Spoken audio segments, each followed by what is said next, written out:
Est-ce qu'il faut renoncer à se fixer des objectifs et avoir une vision du futur pour pouvoir apprécier et vivre le moment présent? Bienvenue sur cette vidéo de la série 2 minutes, ça m'inspire. Je m'appelle Samantha Hugli, je suis globe-trotteuse et j'accompagne les femmes au travers du coaching à trouver leur voie et passer à l'action pour créer la vie qui leur ressemble.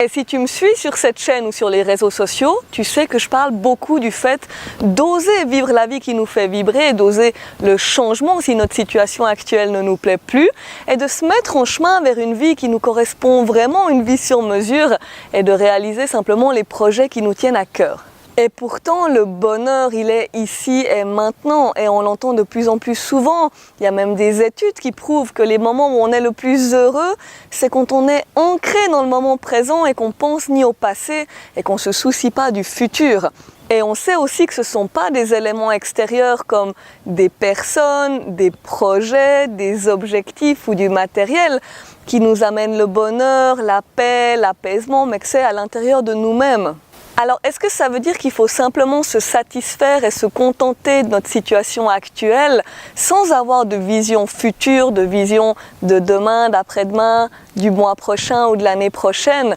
et simplement renoncer d'améliorer des choses dans notre vie pour pouvoir être simplement ancré dans le moment présent et profiter du moment présent sans penser au futur? La réponse est non, heureusement, parce que le fait d'avoir des objectifs, c'est juste essentiel si tu veux évoluer, réaliser des choses dans ta vie.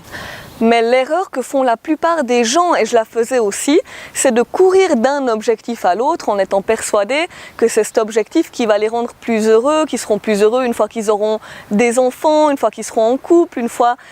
qu'ils seront en voyage ou une fois qu'ils auront reçu cette augmentation de salaire. Et une fois qu'ils atteignent ce but, c'est cool, mais ils repartent direct tête baissée vers le prochain objectif sans vraiment prendre le temps de savourer le chemin, de savourer le processus, de vivre leur vie vraiment à fond durant le processus. Et si tu te demandes comment tu peux concilier tout ça, prends une feuille et note un de tes objectifs que tu as pour ces prochaines semaines ou ces prochains mois